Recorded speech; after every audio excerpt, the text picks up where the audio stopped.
বিশ্বের অন্যতম দর্শনীয় জাদুঘরের মধ্যে একটি হল প্যারিসের লুভর জাদুঘর।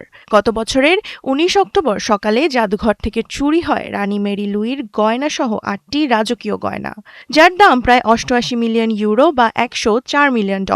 এই ঘটনার ব্যর্থতার দায়ে পদত্যাগ করেছেন জাদুঘরের পরিচালক লরেন্স দেকার্স। মঙ্গলবার প্রেসিডেন্ট ইমানুয়েল মাখোঁর কাছে পদত্যাগপত্র জমা দেন তিনি।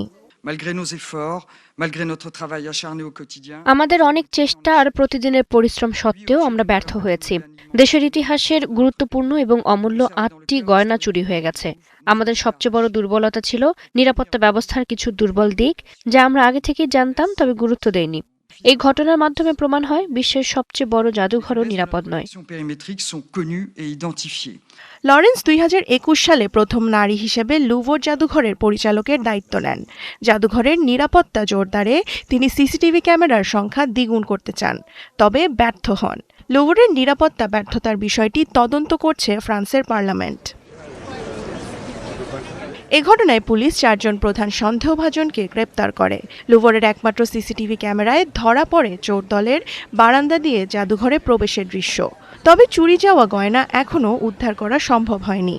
চুরির পর লুভরে একের পর এক অঘটন ঘটছে। টিকিট প্রতারণা এবং পানি লিকেজের কারণে মূল্যবান সামগ্রী নষ্ট হওয়ারও ঘটনা ঘটেছে।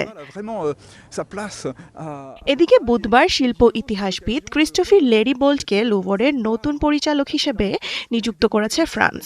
৬২ বছর বয়সী লেরিবোল্ট এবার লরেন্সের পরিবর্তে লুভর জাদুঘরের প্রধান হিসেবে দায়িত্ব পালন করবেন।